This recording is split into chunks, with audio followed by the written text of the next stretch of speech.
सिर्फ नॉर्मल शादी नहीं है, ये प्रॉपर अप्रोप्रिएट लव जिहाद है और इस्लामिक जिहादी और रेडिकल इस्लामिस्ट और पीएफआई की मिली जुली ये लव जिहाद का पूरा कार्रवाई किया गया है। और इसमें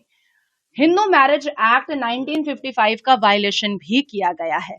और हिंदू प्रथा का और विवाह के की जितनी भी प्रथा होती है हिंदू सनातन में, उसको भी मिसयूज किया गया है और उसको भी कहीं ना कहीं उसका भी मजाक उड़ाने का काम किया गया है, क्योंकि फरमान जो है वो अपने प्रेस कॉन्फ्रेंस में साफ तरीके से कहा है कि वो अभी भी मुसलमान है। तो एक मुसलमान हिंदू प्रथा से कैसे शादी कर सकता है? और अगर हिंदू मैरिज एक्ट से वो शादी कर रहा है और मंदिर में शादी कर रहा है, तो उसके पास कौन सा प्रूफ है जो उसने अब तक नहीं दिखाया कि वो उसने पहले हिंदुत्व कबूल किया है? हिंदुत्व कबूल भी तो करना है उसको, तब तो वो हिंदू प्रथा से वो शादी कर सकता है। तो यहाँ पर violation of Hindu marriage act आ रहा है, हिंदू रिलीजन को हर्ट करने का और मिसयूज करने का बहुत बड़ा एक क्राइम आ रहा है। और दूसरा कि शर्जील इमाम जैसे ही अपने भाई की शादी के पैरोल में बाहर आया है, वैसे ही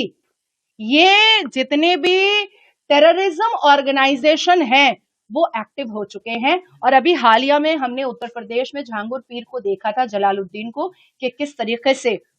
वो लव जिहाद का पूरा स्ट्रैटेजी चला रहा था। उसके बाद फिर हम लोगों ने देखा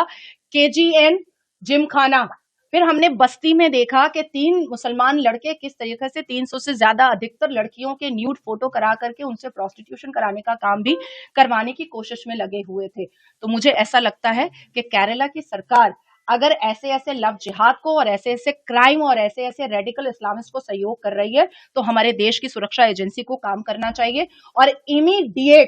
इमीडिएट शर्जील इमाम के पैरोल को कैंसिल करवाना चाहिए। और शर्जील इमाम ने जब और जहां जहां पर बैठ करके स्पीचेस दिया है एनआरसी सीए के खिलाफ, उस वीडियोस में फरमान के प्रेजेंस को ढूंढने और ढूंढ करके निकालने की जरूरत है, क्योंकि मुझे और सनोज भैया दोनों को यह संदेह है कि पीएफआई का इसमें बहुत बड़ा हाथ है और पीएफआई की फंडिंग भी है। हाँ, ऐसा सूत्रों से पता चला है, क्योंकि केरला में भी कुछ राष्ट्रभक्त लोग हैं जो कनेक्शन में है सनोज भैया के, उन लोगों ने बताया है कि ऐसी कोई कार्रवाई चल रही है और इमीडिएट बहुत ही मतलब चुटकियों में पासपोर्ट बनवा लेना। और लड़कियां तो पार्सल की ही जाती हैं, इतने जो हम लोग देखते हैं मिसिंग डायरीज, इतने किडनैपिंग के केसेस, तो बच्चियां तो इधर से उधर कर ही रहे हैं ये लोग। मदरसे में कोई सभ्य इंसान तो बन करके निकल नहीं रहा है, मदरसे में यही लव जिहाद वाले तो कठमुल्ले निकल रहे हैं।